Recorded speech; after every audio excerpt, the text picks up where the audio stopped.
Magandang araw po sa bawat isa. Ito po muli ang inyong lingkod, Brother Paul Litose, pastor po dito sa Jesus Christ Baptist Church, Santa Maria, Bulacan. And welcome po sa ating Time in the Word. Ito po ay panahon na kung saan tayo nag-aaral ng salita ng Diyos sa patuloy na ikalalago ng mga mananampalataya, sa ikaliligtas ng mga kaluluwa, at lahat ng ito ay sa ikakaluwalhati ng pangalan ng ating Panginoon. Salamat po at kasama po namin kayo ngayon at nawa patuloy tayong matuto, lumalim sa pagkakilala, pagmamahal, paglilingkod at pananampalataya sa ating Panginoon at tagapagligtas.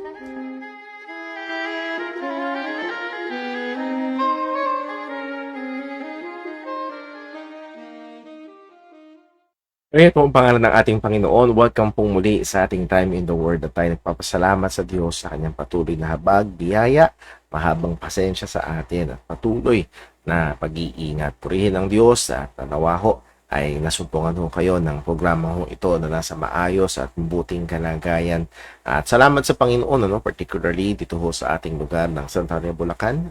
Noong Sunday ay talagang medyo naghanda tayo para doon sa parating na bagyo pero halos hindi natin naramdaman. So konting-konting hangin, konting ulan lamang at tayo ho ay pinag-adya ng Diyos. So purihin ang Panginoon at nawa ho at patuloy natin pag-pray ang ating mga kababayan na naapektuhang malabis ng ganitong kapanahunan and also lalo na yung ating pong mga kapatiran. Tayo patuloy na iniwala at tumatangan sa katotohanan na ang Diyos ay soberano sa lahat ng ganitong bagay o maging sa mga ganitong mga bagay. Ilan mo ng mga announcements and reminders. Today is November 20 and 10 days na lamang po ay ang matagal na natin hong ina-announce at pray na Youth Conference, JCBC Youth Conference. Ang tema ho ay Eyes Fixed on Heaven. Tayo ho ay nagagalak sa Panginoon at meron tayong pagkakataon ho sa na makapagdaos ho ganitong gawain. Pray ho natin ng mga bawat aspeto ng gawain, ng bawat mga pagkahanda, and lalo na yung mga kabataan na pupunta mula sa iba't ibang mga churches and also yung mga mangangaral ng salita ng Panginoon. So pray ho natin, there will be 3 preachings all throughout that day. Nawa ho ay pagpalain ng Diyos sa buhay at pananampalataya ng mga kabataan. Una sa kaliligtas at ikalawa sa katitibay sa pananampalataya at katlo, kung loobin ng Diyos ay gamitin niya ito sa pagtawag ng mga dagdag na mga gagawa sa kanya pong mga gawain. Pray ho natin ang panahon sa time ho na yun. Pray ho natin na ingatan ng Diyos ang mga babiyahe and sama natin sa panalangin ang mga mangangaral na maging instrumento ng Panginoon.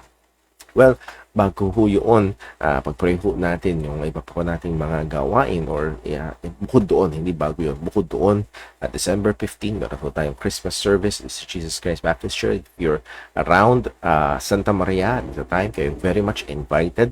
Sa December 15 po, ang Christmas service sa umaga ay ito po ginagawa ho namin lagi na evangelistic at talagang hindi namin tinatago. Ginagamit namin yung okasyon para makapag-anyaya lalo na ng mga hindi pa mananampalataya, mga mahal sa buhay, kaibigan, kaklase, sa trabaho.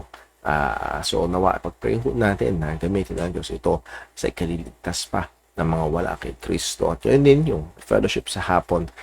Medyo mamumbulang ng 1 oras yung ating gawain sa hapon, 3 p.m. yung ating afternoon service, and then katapos ho niya ay diretso ho sa prayer meeting, and then yung evening fellowship and dinner. So pag-pray ho natin yan at nawa ho ay maging involved ang bawat mga kapatiran ho natin at patuloy tayong tulungan at ingatan ho ng Panginoon. So yun ho ang atin hong mga announcements and reminders at also yung atin hong parating na overnight church outing sa December 26 hanggang 27 at nawa ho ito ay maging time hindi lamang ng fellowship but also enjoyment sa atin hong mga kapatiran.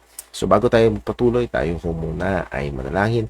Hingin natin ang tulong, gabay at pagsiyasat ng Panginoon sa atin at upang at pagpala sa ating pag-aaral ngayong gabi. Tayo po ay manalangin. Panginoon naming Diyos, aming Ama sa langit, kami po ay nagpapasalamat sa iyo sa iyong katapatan. Nagpapasalamat kami, O Diyos, sa iyong patuloy na kahabagan. Salamat, O Diyos, na kami namamangha sa iyong mahabang pasensya, sa iyong pagkakaloob patuloy na aming mga pangangailangan. Sa patuloy na pag-iingat, o Diyos, alam namin na hindi kami karapat-dapat sa anumang mabuti, masarap o maganda o masaya, o Diyos. At rito, Panginoon, namin ang iyong kamay na hindi lamang nagkakaloob ng sapat, kundi higit pa sa sapat, Panginoon. Purihin ka, patawad din po, o Diyos. O purihin ka rin, Panginoon, lahat higit sa hindi lamang sa mga pang-araw-araw na biyaya, kundi sa biyaya ng kaligtasan na yung pinagkaloob sa amin sa pamamagitan ni Kristo. Salamat, o Diyos, sapagkat alam namin na hiwalay kay Jesus, walang ibang paraan ng kaligtasan. Alam namin, Panginoon, kung paano o paano kadakila ang kaligtasan na ito na iyong ginawa. At ito, Panginoon, ay binayaran ng dugo at buhay ng iyong bugtong na anak. At tulungan mo kami, Panginoon, as Apostle Paul's prayer noon pa sa mga mananampalataya hanggang ngayon, bigyan mo kami, Panginoon, ng mas malalim na pagkaunawa. Bigyan mo kami, Panginoon, ng spiritual na mga mata nakakakita upang lalo naming maunawaan ang dakilang mga biyaya mo sa amin sa pamamagitan ni Kristo Jesus, at upang sa pamamagitan ng pagkakilala, pagkaalam ng mga bagay na ito magbigay sa amin ng direksyon, maghubog sa aming pamumuhay, sa aming mga pangarap, hindi lamang, o Diyos, sa aming mga sarili, kundi maging sa aming buong pamilya. At nawa, Panginoon, ikaw po ang kumabay. Gamitin mo ang pag-aaral ngayong gabi. Tulungan mo kami, Panginoon, upang lalo pa naming makilala ang Banal na Espiritu, ang particularly ang kanyang mga kaloob sa amin. At nawa, o Diyos, ikaw po ang kumabay, magbigay sa amin ng karunungan, hindi lamang para malaman ang katotohanan, kundi maging mapagbantay, maging sa mga maling katuruan sa paligid. Muli, o Diyos, aming hinihiling na patawarin mo kami sa aming mga pagkakasala laban sa iyo. Ingatan mo kami, at sa lahat ng aming pag-aaral ngayong gabi ay ikaw lamang po ang maitaas. Ang aming mga kapatiran na may mga karamdaman at ibang mga kabigatan, Lord, ikaw po nawa ang mahabag, tulungan mo po at sa iyong kalooban at tugunin mo po, O Diyos, ang mga panalangin na ito. Dalangin namin sa pangalan ng aming Panginoong Hesukristo. Amen. Tayo po ay tumako sa ating lesson this evening. This is lesson number 26 ng Doctrine of the Holy Spirit, and we are spending time patungkol ho sa gifts of the Holy Spirit. But before that, again, I'd like to remind, if pwede nyo pa ho na bisita ang YouTube channel na to, Faithful Bible Truths, please do visit, and then pakinggan ho natin, panoorin natin yung mga katuruan na naka-upload ho dyan. At kung naging blessing ho sa inyo, ay please do subscribe and share it to others, para ho ito ay makita ng iba, and then also isuggest din ito ng YouTube sa iba na mga naghahanap ng katotohanan ng Diyos patungkol sa mga talata o mga bagay na atin hong tinatalakay. Well, tinanong muna natin, balik-aral ho tayo. This is lesson number 26 sa ating pag-aaral about the Holy Spirit, particularly about the gifts of the Holy Spirit. Pagdating sa gifts of the Holy Spirit, ano man ang pinag-aaralan natin, the gifts of the Spirit are exercised under the rule of the Word of God. So, hindi ito kanya-kanya, hindi ito pwedeng kahit papaano natin naisin, kundi ito ay dapat ruled ng salita ng Panginoon. Dito humihiwalay sa salita ng Diyos, ito ay napapailalim at ito ay naglilingkod sa salita ng Panginoon. Again, pag-classify natin itong mga gifts na binigay sa salita ng Panginoon, pwede classify sa supernatural, miraculous gifts, official gifts, ito yung pastors and deacons, ito yung mga gifts na binibigay ng Panginoon doon sa mga magpupuno ng mga opisina na yon sa church. And then let's say the natural gifts, as this is natural, ordinary, as opposed to the miraculous, extraordinary doon sa letter A. So, pinuna natin ang miraculous or supernatural gifts, at isa dyan ay yung gifts of healing. At importante, pagdating sa konsiderasyon ng gifts of healing, hindi ito yung healing na pautay-utay, kung hindi biglaan, instantaneous, complete healing. Ito yung makikita natin sa salita ng Panginoon. So again, mahalaga, claims, even the performance of spectacular acts does not guarantee their identification. Again, sa panahon natin ngayon, kahit nakakagawa pa ng mga mamirakulong mga gawain, hindi ito garantiya na sila nga ay sa Panginoon. Malinaw ang salita ng Diyos. Sabi ni Jesus sa huling araw, then if any man shall say unto you, Lo, here is Christ, or there, believe it not. For there shall arise false Christ and false prophets, and shall show great signs and wonders, insomuch that if it were possible, they shall deceive the very elect. So again, false Christ, false prophets will show great signs and wonders. So, hindi ho ganun siya. They will claim, they will use the name of Jesus Christ, and they will be able to perform miracles, wonders, pero hindi sila tunay na sa Panginoon. So, hindi ito ganun siya. Hindi ito safe na basihan para sa mga mananampalataya upang magawing basihan kung yung ang pinapakinggan o mangangaral o nagpapakilala ay tunay na sa Panginoon. Next, atin hong binigyang pansin ang ilang sa mga biblical data. In the letters of the New Testament, very little is said about healing. Apart from doon sa mga passages na discuss about the gifts of healing, and then sa Book of Acts na kung saan merong mga miracle workers and nandun yung signs ng mga apostles. Apart from that, and syempre doon sa Gospels na kung saan nandun ang ating Panginoong Jesucristo at gumagawa ng himala, very little is said, particularly to the church, about healing. There are instances in which the disease was not miraculously healed. Nakita natin sa Bagong Tipan na merong mga karamdaman, may mga Kristiyanong may karamdaman na hindi instantaneously ay binibigyan ng kagalingan. So, hindi yun expected na palagian. Again, 2 Timothy 4:20, Erastus abode at Corinth, but Trophimus have I left at Miletum sick. So, muli, ang context nito, these are Christian workers, mga mananampalataya ito, mga kasama ito ni Apostol Pablo. Si Apostol Pablo ito, and we cannot say na merong kulang sa pananampalataya, so on. But again, niniwanan niya na may sakit. Hindi niya lay hands, hindi niya pinagaling, hindi nagkaroon ng healing service para dito kay Trophimus. Kulang ba ang pananampalataya nila? Or, we can say here na yes, hindi expected. Hindi gaya ng gusto ng iba na kayang i-schedule. Kanina lamang ho, meron kaming nadaanan habang kami nasa biyahe, no? Nakalagay sa poster nila, worship and healing service 2 p.m. Sabi ko, wow, nakaschedule yung pagpapagaling, nakaschedule yung pagpapagaling. But again, hindi ho ganoon dito sa Bagong Tipan. Let's see, there are exhortations to use both means of grace and remedy. Pwedeng may mga exhortation na gumamit ng mga natural na kaparaanan or mga pagbibigay ng gamot. As Paul instructed si Timothy to use a little wine for his stomach's often infirmities. So, again, hindi niya sinabing magpalihans ka lang dyan, then okay na. Use a little wine dahil meron kang problema sa kalusugan. There, much of healing ministries today make demands that have no biblical precedent. Hindi ayon sa salita ng Diyos, kontra sa salita ng Panginoon, lalo na pinagkakakitaan ng pera ang mga desperadong nangangailangan o gusto ng kagalingan. So that is very much contrary sa salita ng Panginoon. So again, what explains yung mga quote-unquote miracles of healing today? There are still unexplored mysteries of the body, including self-healing power. Pero talagang mga gumagaling, nagugulat.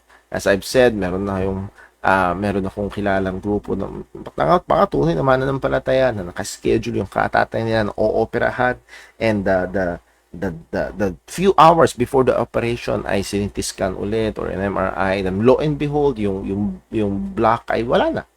At hindi na kailangan operahan. At buhay pa rin hanggang ngayon. So, again, they say it's a miracle. It might be so, or the body's self-healing, or both God using self-healing ng body. So, hindi siya laging masasabing mamirakulo. Many cases involve outright deception. Marami sa mga scheduled and claims na mga miracles na lalo na kung ito ay para sa kasikatan or sa pera, madalas ito ay may kasamang pandaraya. Number 3, the real extreme could well be in the domain of the demonic.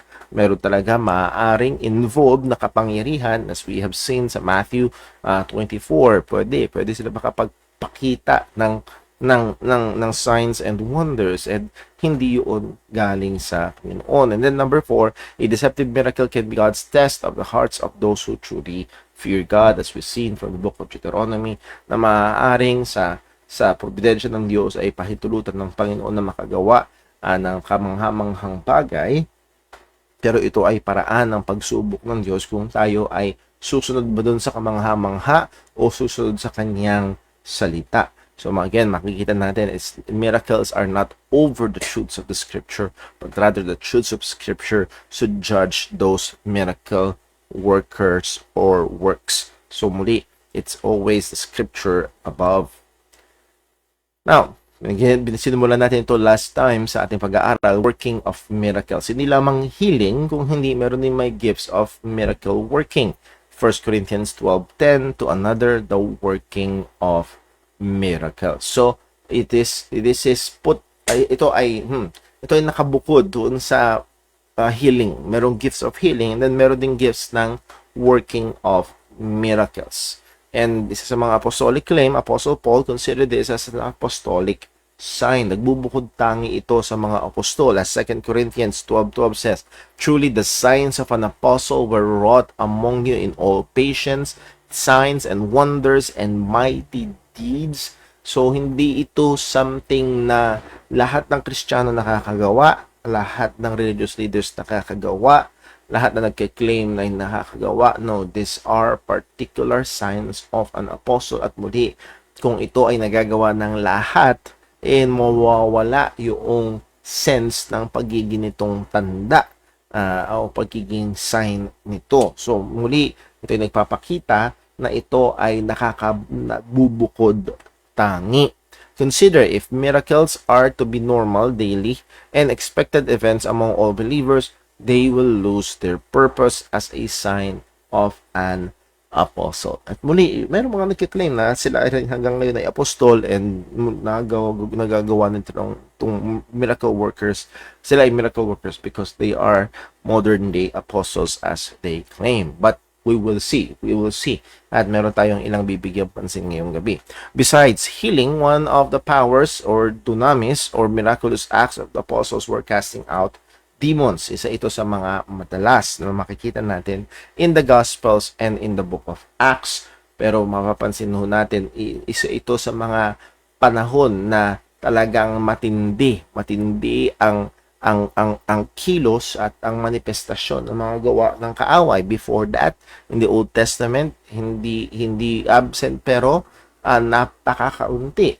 Pero pagdating ng New Testament ay napakasagana nito, at makikita natin ito ay sa panahon kung saan nandoon ng earthly ministry ng ating Panginoong Hesukristo. Unahan doon yung sharp contrast ng paghahari ng Diyos, the kingdom of God present because of the arrival of the Messiah or the King, and then the kingdom of darkness at the very opposite of it. Kitang-kita yung contrast at yung activity. So again, ilan sa mga observation, demon possessions had concentrated occurrence in Jesus' ministry and in the apostolic church. Besides the apostles, there's no biblical command for believers to go and cast out demons. Yes, inutusan ang Panginoong Jesus ang kanyang mga apostol, pero walang utos sa mga Kristiyano na to go and have an exorcism ministry. Let's see, there is presently an undue attribution to demons of matters that are providential and personal responsibility. Madalas, ang nangyayari sa panahon natin ngayon, sinisisi lagi ang demonyo o ang masamang espiritu at nagiging cover up ito para sa personal na responsibilidad. Nagiging cover up ito para tawagin na para makaiwas sa tunay na pagsisisi laban sa kasalanan. Di umano, the devil made me do it. Yun yung madalas na sinisisi. May masamang espiritu ng pangungutang, may masamang espiritu ng kahirapan, may masamang espiritu ng galit. So, hindi na ngayon yung temper ng makasalanan ng problema, kundi yung masamang espiritu ng galit at na kailangan i-exercise Hindi i-exorcise, ipaalisin, at hindi pagsisihan yung kasalanan. So again, nagigi itong tap out or excuse ng marami. Demonizing sin removes the personal responsibility of repenting and mortifying it. There lies the danger. We're not saying na walang demonic activity. We're not saying na walang evil spirit activity. But what we are saying is, hindi dapat gamitin ito para ipang takip or ibang excuse doon sa responsibilidad na kailangan o kasalanan na kailangang pagsisihan. Anong posisyon natin? Biblical position, the major work of the devil and the demonic host is deception, not possession. Minsan meron tayong maling kaisipan na ang present ng diablo kapag merong pinoposes. And that is very, very dangerous. Kapag inisip, for example, pag inisip ng gobyerno natin na may present lang ang kaaway kapag merong suicide or terrorist attack. No. Kahit mayroong iba't ibang pag-atake na nangyayari, like cyber attacks.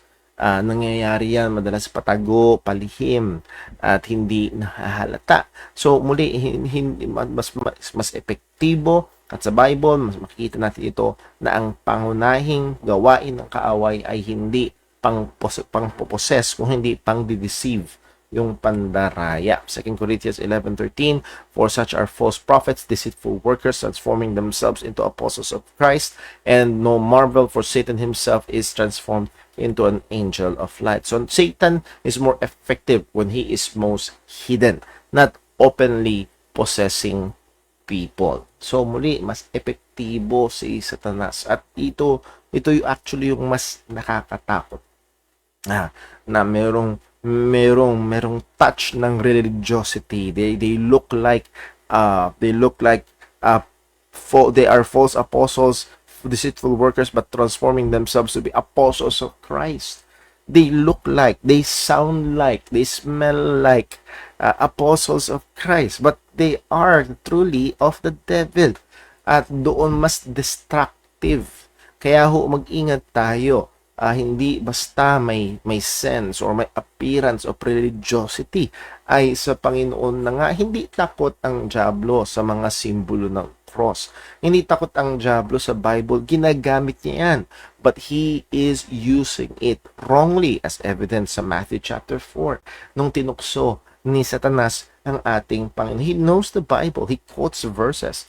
Pero ito'y ginagamit niya sa maling kaparaanan. So, kung meron tayong kaisipan na ang masamang espiritu, pag pinakitaan mo ng Bible ay manginginig, ayaw niya na, pinakitaan mo ng cross, yung simbolo ay ayaw. No, hindi yun. Ginagamit pa nila actually ang pangalan ni Jesus upang mandaya. So, muli ay ito talaga yung mas epektibo at mas talamak na gawa ng ating kaaway, and sadly and very dangerously also na napakadami na nagkiklaim nitong mga apostolic ministries, and they have this miracle powers, nakakapag-schedule sila ng miracle crusades and so on, ng healing services. Madalas masusumpungan na sila ay nasa maling doktrina, particularly with regards to salvation. So that in itself is very telling and very, very dangerous. Letter B, the real spiritual warfare is in the issue of the believer's part in sanctification and mortifying sin. Pagdating sa labanang espiritual, ang tunay na labanan natin mga Kristiyano ay hindi pagka-cast out ng mga demonyo, kundi yung pakikipaglaban natin sa kasalanan. As Paul said, put on the whole armor of God that ye may be able to stand against the wiles of the devil, at yung iba't ibang mga atake ng kaaway. At kung magtinuloy nyo yung base dyan sa Ephesians 6 verse 12 and so on, i-enumerate Pablo yung whole armor of God, at meron tong iba't ibang aspeto na may kinalaman sa sanctification o pagpapabanal ng isang Kristiyano. As James said, James 4 verse 7, submit yourselves therefore to God, resist the devil and he will flee from you. So doon yung pagsasubmit natin ng ating mga sarili sa Panginoon. Ito yung pangunahing gawain natin. Hindi pagkakaroon ng ritual, pagdodrawing ng kung ano-ano, pagsasaboy ng kung ano-anong magic, kung anumang magic items, pagkakaroon ng anumang magic items. No. Submit ourselves to God, resist the devil, and hindi ito yung mga parang mala Hollywood na pag-resist, but rather yung spiritual warfare to go against yung mga deceptions and temptations ng kaaway. Thirdly, different or strange behaviors is not always be always suspected as demon possession. There could be some psychological or medical explanation. Yes, hindi lagi na pag merong kakaibang mga kalagayan ay ito agad ay masamang espiritu. Maaaring meron talagang medical condition where a demonic presence or influence can be established, often in less developed superstitious and animistic cultures. Madalas, doon naman may yes, hindi na sinasabing walang demonic possessions, nangyayari pa rin po yun, pero mas madalas itong nangyayari sa mga less developed, superstitious, animistic cultures dahil they are given in sa pag-explore and ginagamit ito ng Diablo para mas madaya sila, para dalin sila sa kamalian at sila ay mag-invest ng time sa mga bagay na ito kaysa magbigay ng panahon sa ebanghelyo. Degree ng possession, merong partial or degree or partial possessions, that is may influence ng kaaway pero meron pa ring rational yung tao, like yung si Ananias and Sapphira, or si Judas Iscariot mismo, nandun yung influence ng kaaway but they willingly decided.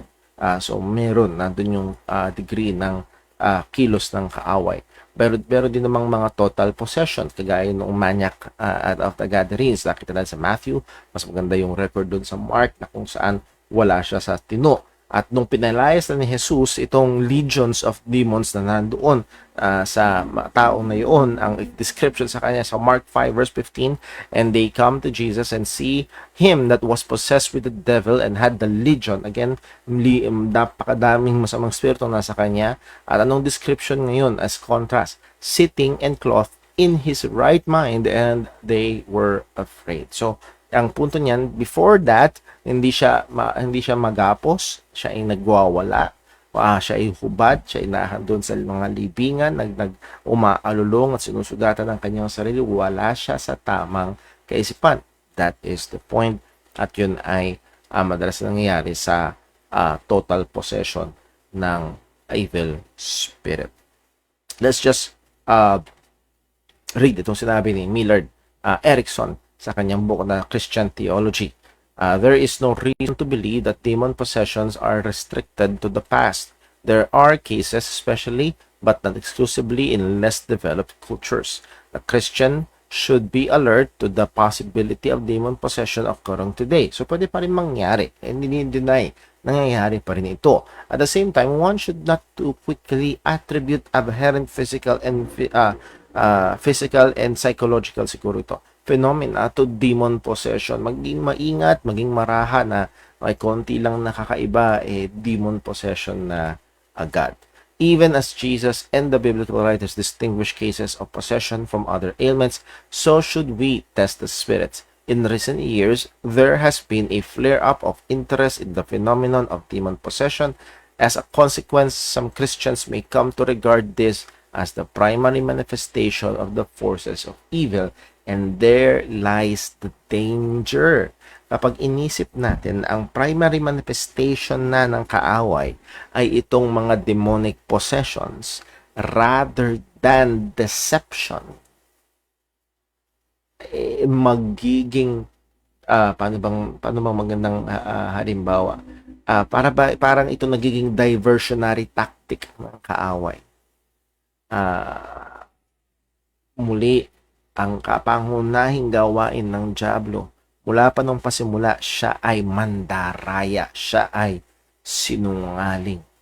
And he will use everything and anything para dayain. At kung makukumbinsi niya ang mga tao na, well, huwag yun ang pansinin niyang mga doktrina patungkol sa gospel, ito na lang ang pansinin niyo, yung demonic possession, diyan kayo mamangha, yun ay napakamapanganib.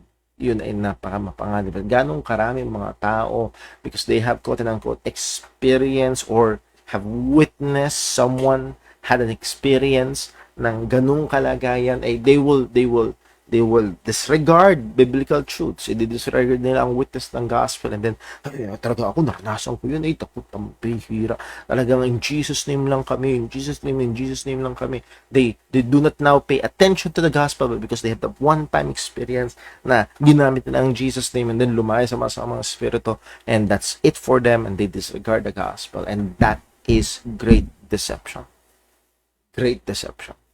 And it's working sa marami. So let us be very careful sa bagay na yun.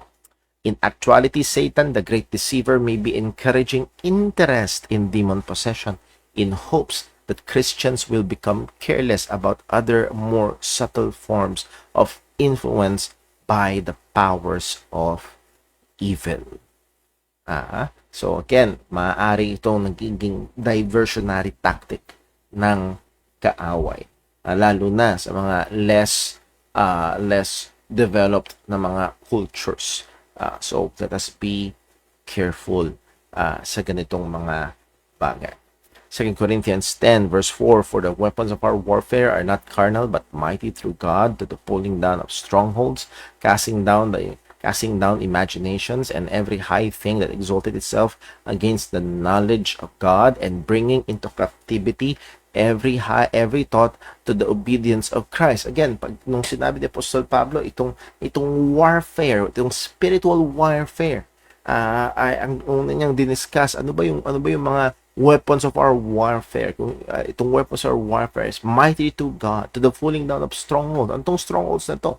Yung imaginations, high knowledge against God, every thought that is against Christ. So again, ang pangunahing spiritual na labanan ay may kinalaman sa karunungan, sa kaalaman, sa labanan within truth and falsehood. Yun yung unang battlefront, and marami ang nadidistract, nawawala, kinakalimutan yun kapag merong na-witness or nababalitaan ng mga demon possession and casting away of it.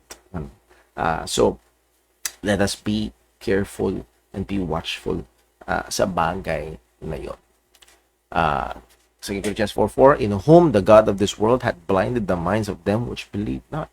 Again, may demonic activity, may presence ng gawa ng kaaway sa mga tao na patuloy na ayaw manampalataya kay Kristo.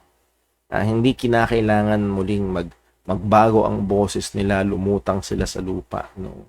The God of this world, which is Satan, is active and it has an influence sa kaisipan ng mga hindi mananampalataya. At ang tanging pag-asa nito, pag tinuloy niyo yung basa sa 2 Corinthians chapter 4, ay ang Diyos na magsasabing, let there be light sa kaisipan ng mga tao sa pamamagitan ng pangangaral ng Ebanghelyo.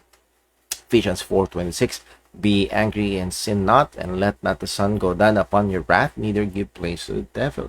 Again, as huwag natin isipin na kung tayo Kristiyano na ay exempted na tayo. It may be, and this is Paul speaking to believers, na isang kaparaanan, hilig na ginagamit ng kaaway ay ang mga ang sama ng loob na pinagtatagal. It's like giving place to the devil. It's a good factory ng kaaway.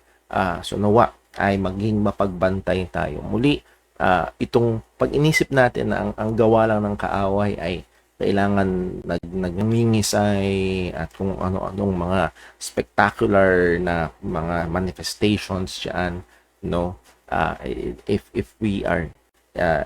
we believe that na yun ang gawa ng Diablo, well, naging successful na siya na madaya tayo and to divert our attention at hindi tayo maging mapagbantay sa mga mas madayang kaparaanan niya sa paggawa sa mga mananampalataya. So let's be very watchful. How Christians deal with it today? Paano ba natin ito deal? Letter A, we are not to seek to encounter such. Dati meron akong kaisipan na hanapin natin ito, maging parang Ghostbusters tayo. Being able to cast out an evil spirit is no proof of greater spirituality. Again, Matthew 7 verse 22 and so on. They have done many wonderful works in the name of Christ. They have cast out devils. Pero ang sasabihin ni Kristo sa kanila, and I will profess unto them, I never knew you. So again, they are casting out devils and they are doing miracles, pero hindi sila tunay na kay Kristo. The normal means of grace are prayer and fasting. Ano yung pangunahing gawain ng atin? Ang sabi, nung naalala nyo ho, nung may dumating sa ating Panginoong Jesus at nagre-reklamo ba, yung mga apostol nyo, hindi nagawang i-cast out itong itong evil spirit na ito. Ang tanong ng mga apostol kay Kristo, bakit hindi namin nagawa ito? Ang sabi ni Jesus sa verse 21, for the sake of time, Matthew 17 verse 21, howbeit this kind goeth not out but by prayer and fasting. So again, yung nababalik pa rin doon sa spiritual discipline ng mga mananampalataya. Hindi tayo hihiwalay doon sa mga spiritual disciplines, sa means of grace na binigay sa atin ng Diyos. Letter C, the faith and integrity of the Lord's servant are crucial elements. Muli, ang pangunahing gawa ng kaaway is not with possession but deception. And many people are deceived. And we, as God's people, ang pangunahin nating gawain is to tell them the truth. Ano ba ang pangunahing pangontra sa kasinungalingan o sa daya? Walang iba kung hindi ang katotohanan. At tayo bilang mga mananampalataya, may tangan ng katotohanan ng Panginoon, and yung faith and integrity natin bilang mga Kristiyano, lalo na ang mga mangangaral, ay malaki ang kinalaman. As Paul said sa 2 Timothy 2:24, and the servant of the Lord must not strive, that is, hindi pala away, hindi war freak, sa termino natin ngayon, but be gentle unto all men, apt to teach, patient, in meekness, instructing those that oppose themselves, if God peradventure will give them repentance to the acknowledging of the truth, and that they may recover themselves out of the snare of the devil, who are taken captive by him at his will.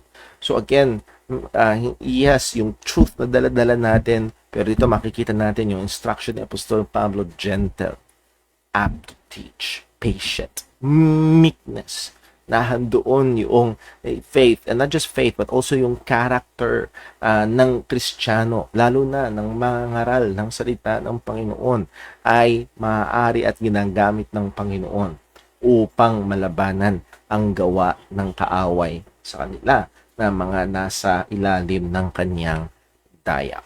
Now, tignan natin, number 3, at mai-introduce lang natin ito, isa sa napakadalas na binibigyan ng highlight dito sa mga miraculous gifts ng Holy Spirit is yung prophecy. Prophecy. At particularly, ang gamit nitong word na prophecy na ito is receiving new revelations and visions from God. Receiving new revelations, visions, or messages from God. That's what they use. How we're using itong gifts of prophecy. And itong mga nakaraan, medyo naging viral, lalo na yung supposedly prophecy, prophecy workshop, merong workshop para matraining kang mag-prophesy, pero na-cancel itong prophecy workshop dahil sa bagyo. So they failed to prophesy about that storm. So yun yung naging very ironic doon sa bagay ho na yun. So tingnan natin, meron ba talagang gifts? Yes. 1 Corinthians 12:10, ang sabi, to another the working of miracles, to another prophecy. So kung merong gifts of miracles, merong gifts of prophecy. So Romans 12:6, having then gifts differing according to the grace that is given to us, whether prophecy, let us prophesy according to the proportion of faith. Anong ibig sabihin nito? Ang basic definition ng gift of prophecy ito, God putting words in the mouth to be spoken by the chosen recipient. Okay? Nagbibigay ng salita ang Diyos. Nagbibigay ng message ang Panginoon para salitain doon sa mga gusto niyang makatanggap nitong mensahe na ito. Receiving new revelations, visions, or message from God to be communicated doon sa mga partikular na mga tao o na kanyang gustong sabihan. Bigyan natin ng background sa Old Testament. Ano ba ang pag sinabi sa Bible na prophet? Mahirap kasi kapag nire-define. For example, sa King James Version, meron tayong mababasa na merong tao na may gay clothing sa church. No? Yung salitang gay sa 16th century or 17th century English, ang ibig sabihin may masaya, may magarbong pananamit. Ano?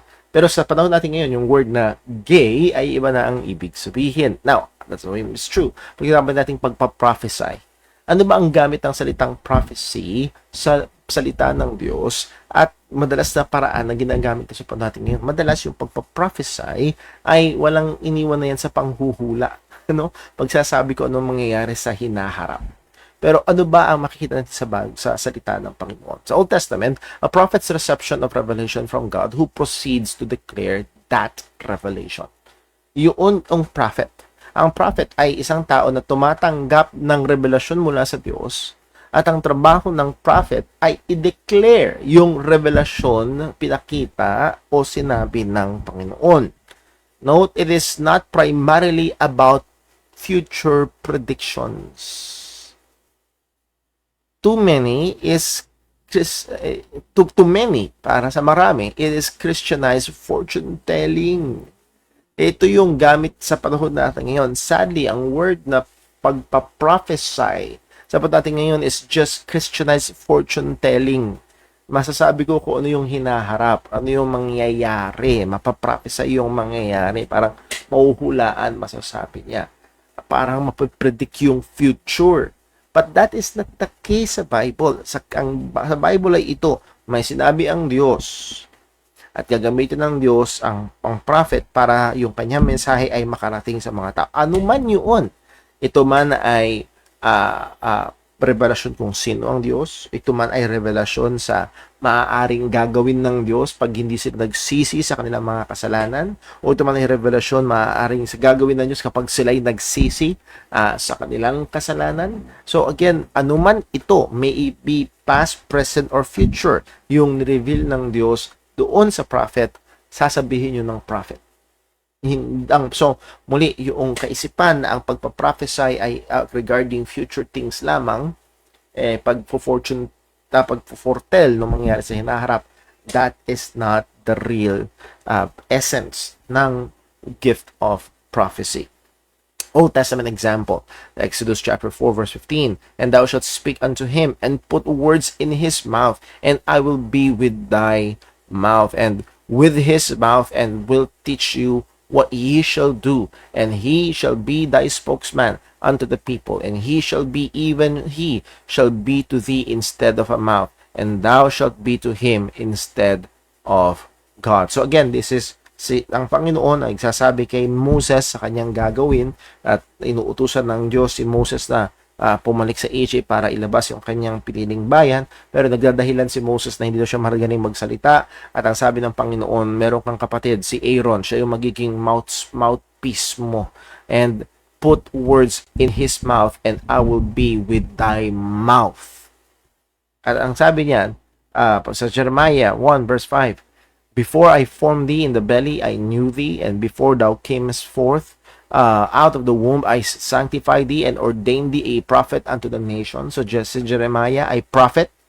Anong gawain niya? Then said I, Lord God, behold, I cannot speak, for I am a child. But the Lord said unto me, say not, I am a child, for thou shalt go to all that I shall send thee, and whatsoever I command thee, thou shalt speak. That's the prophet. That's the prophet. I ordained thee a prophet unto the nations. Anong gawain ng prophet? Whatsoever I have commanded thee, thou shalt speak. Hindi ito abilidad na makita ko anong mangyayari sa hinaharap. No. Ito ay yung katapatan na kung ano yung sinabi ng Diyos or pinakita ng Diyos, sasabihin niya sa mga tao kung saan isusugo siya ng Diyos, whether magustuhan nila or magalit sila. Ang trabaho ng prophet is to speak what I commanded thee. Deuteronomy 18:18, I will raise them up a prophet from among their brethren like unto thee, and will put my words in his mouth, and he shall speak unto them all that I shall command him. Again, that's the basic gawain ng prophet, to speak kung ano yung sinabi ng Diyos, yung nilagay ng Diyos, yung nireveal ng be it through a vision, a messenger of an angel, a dream, ano man yun, nakaparaan na i-communicate ng Diyos yung kanyang salita doon sa propeta. Ang trabaho ng propeta, sabihin ito sa mga tao. That is the work of the prophet. Point, the prophet's main job is not to foretell future events, but to declare whatever the Lord has said to His people. Iyon ang trabaho forte ng propeta. Hindi magsabi kung ano mangyari sa hinaharap. Hindi siya manghuhula. Siya ay tagapagsalita ng Panginoon. Muli, ano man ang i-reveal ng Diyos, be it past, present, future, be it a blessing or a curse, sasabihin niya yun sapagkat yun ang pinapasabi ng Diyos. Sabi ni Palmer Robertson, prophetism by definition is concerned not merely with the reception of the Word of God but with its communication as well. Hindi lang basta yung pagtanggap ng salita ng Diyos, kung hindi yung pag-communicate nito. This description of the mode of communication of the prophetic word underscores the absolute perfection of the prophet's speech in representing God's word. By a mouth-to-mouth communication, God's word is preserved in its integrity as it passes through the vehicle of the prophet. Isa sa mga napakahalagang bagay pagdating sa office of the prophet ay yung faithfulness. Hindi niya babawasan, hindi niya dadagdagan yung sinabi ng Panginoon. Hindi niya bibilugin, hindi niya i-edit yung mensahe, yung sinabi ng Panginoon. Kundi ibibigay niya sakto kung ano yung sinabi ng Panginoon. Now, mahalaga ho yan sapagkat makikita natin the test of the prophet. At i-expound pa natin ito next time sa ating lesson, Lord willing, next week. Anong test ng prophet sa lumang tipan? Makikita, number 1, the prophecy comes to pass 100%. 100%. Actually, sa lumang tipan, kapag may nag-claim na sila ay prophet ng Panginoon, na nag-prophesy sila at hindi nangyari, death penalty. Death penalty. Muli, pag sinabi mong ikaw ay prophet, that means God is communicating His word to you. At kung yun ay totoo, that means hindi po pwedeng pumalya. Kung ang Diyos ang nagsalita, hindi po pwedeng pumalya. At napakaraming mga nagke-claim na prophet sa panahon natin ngayon na ilang beses nang pumalya ang prophecy nila. Kung ilalatag sa kanila ang measurement sa lumang tipan, oh wow, that's death penalty. They are false prophets. Marami nag-prophesy na ito ang mananalong presidente, no? Mga nakaraang eleksyon, may mga tumatakbo, mga religious leaders, pinrophesy, pinakita ng Diyos, ito ang presidente. Nadaya daw. Wow, heavy. Hindi kaya alam ni Lord na magkakaroon ng dayaan, hindi niya na kayang i-overcome. What a joke, to say the least. Ito ay pagdusta sa pangalan ng Panginoon. So, ang batayan na ito, the prophecy comes to pass 100%. Kung ito ay prophecy about the future, 100% it will come to pass. And by the way, maraming mga quote-unquote nagpa-prophesy sa panahon natin ngayon, very general, very general, very general. Naalala ko, meron ko napanood about nung kasagsagan ng COVID-19, walang isa man sa mga quote-unquote present-day prophets ang nag-prophesy ng COVID-19. Wala sa kanila. Wala. So, nasa na yung kanilang prophetic powers. Number 2, he calls for obedience to God's commands. Ang prophet ay nagpa-prophesy at tinatawag niya ang mga taong sumunod sa Panginoon. At muli, sadly, napakadami nagkiklaim na sila ay prophets. Hiwalay sa Ebanghelyo ni Kristo at hiwalay sa pagsunod sa Panginoon. So, these two tests, babalikan natin to next week sa ating pag-aaral. Okay? So, tingnan po muna natin kung meron tayong tanong. Tingnan po muna sa ating comment section? Wala ho.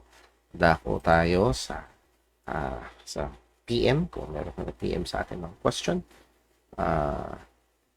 Wala rin naman po sa atin hong text message. Si Brother Paul sabi, possible ba sa Diyos din talaga at ligtas ang mga nagdadaya at nagnenegosyo using the Word of God? Again, ang sabi ho ni John sa 1 John chapter 3, ang mga tunay na pinanganak ng Diyos ay hindi nagpapatuloy sa kasalanan. There will come a time, lalo na kung in-apply na ang tawag ng church discipline at ayaw nila na kilalanin, ayaw nila na tumigil at talagang hinegosyo ang salita ng Panginoon. Higit sa malamang ito ay ebidensya na hindi sila tunay na ligtas. Paano mag-iingat ang mga Kristiyano laban sa mga nandadaya using the Bible? Di ba dapat sila humiwalay sa mga ganong grupo? Yes, dapat humiwalay. At kaya ako isa sa mga paano mag-iingat, una, ang Diyos ay nagbigay ng mga pastors and teachers na isa sa mga pangunahing gawain nila ay ingatan ang iglesia ng Panginoon, Ephesians chapter 4, para mag-mature ang mga Kristiyano, para hindi sila easily tossed to and fro by every strange wind and doctrine. And then also personally, kailangan nila na sila mismo ay mag-aral ng salita ng Diyos. That's why we are equipping Christians. Isa ho sa mga pangunahin nating tinuro din at patuloy nating tinuturo sa church yung tamang pag-handle ng salita ng Panginoon, because isa sa mga guards against false teachings is proper hermeneutics, proper handling of Scripture. Next, sa mga Baptist pastor, meron din kayang nandadaya using the Word of God deceitfully. And yes, of course, any religion, kahit Reformed or ano pa, yes, pwedeng mahulog sa ganong kalagayan po. Beware of false prophets. Di ba tumutukoy yun sa mga false pastors? Ngayon, yes, kasama ho sila doon. Kasama ho sa mga false teachers sa panahon po natin ngayon. Thank you po doon sa mga katanungan na yun. Muli, sukat itong dalawang ito na sa screen natin yun, gamitin natin sa panungkat. Lalo na yung mga nagka-claim na sila prophets. Nagka-claim ng miraculous signs that they are able to foretell 100% accuracy. And they call for God, obedience to God. At madalas dito, bagsak ang marami. Nawa, ay ingatan tayo ng Panginoon. Manalangin po tayo. Panginoon naming Diyos, aming Ama sa langit, maraming salamat po sa biyaya mo, maraming salamat sa pagtuturo mo, paalala mo, maraming salamat sa salita mo. At patuloy mo po kaming tulungan na lumago pa sa pananampalataya, hindi matangay ng mga maling katuruan at maling tagapagturo, at patuloy ka namang maluwalhati sa buhay ng iyong mga mananampalataya. Gamitin mo kami sa ikauusad ba ng Ebanghelyo, at nawa ay ikaw po ang patuloy na gumabay, mag-ingat at maluwalhati sa aming mga buhay. Lahat ng ito ay dalangin namin sa ngalan ng aming Panginoong Yesus. Amen. Bali po, maraming salamat. Hope to see you this coming Lord's Day at sa ating susunod na time in the Word. God bless po. Magandang gabi.